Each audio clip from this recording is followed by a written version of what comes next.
One of the most fun parts of making leather flowers is the coloring, which you can go, more realistic like I did on these, or you can just go completely fantasy, or, whatever kind of coloring that inspires you.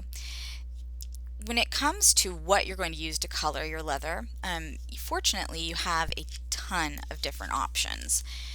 Anywhere from things made specifically for leather, like these leather dye markers from Realeather. They come in multiple color packs. This is just one example. They've got double tips, a bigger brush tip on one end, a detail tip on the other, and they're a great way to try out some different colors of, a good permanent leather dye, and just sort of have a lot of options there. You can also use leather dye like this one from Phoebings, which is a liquid alcohol-based dye. It can be applied with a paintbrush or a dauber. It comes in some different colors, particularly neutrals, but it does come in some other colors too, like this red. Of course, also acrylic paint is a great option. Either one standard acrylic paints like this, or brands that are specifically made for leather or for other kinds of crafts. I think you'll find that almost any of them will work very well.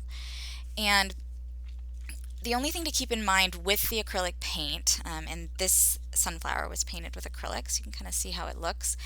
The paint will be easier to apply the first layer if you thin it out with some water first.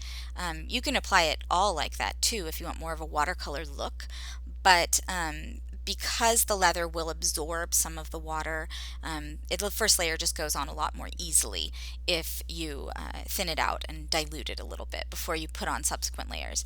The other thing to keep in mind, if you are using a paint or a maybe watercolors or any kind of medium that will wet the leather down as you are applying the color, is don't forget that the leather does darken fairly dramatically when it is wet. You saw that when you cased your pieces before molding them.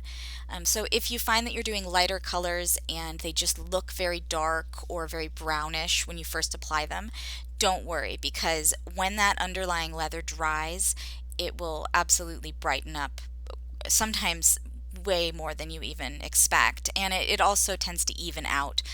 Sometimes the color can look a little blotchy until the leather underneath dries completely. Once you have colored your flower, it is a good idea to put a protective finish on, particularly if it's going to be something that's going to be kind of out in the world and might get some wear, or maybe get a little bit wet or anything like that. A choice like this, Leather Sheen from Phoebings, is a good one. It's a flexible acrylic finish that's designed for leather. Also, other acrylic finishes that we tend to use for other kinds of art will work very well too. Just make sure that they're designed to be flexible. You don't want to put something on that's only designed for, say, a rigid material, and then it might crack or peel.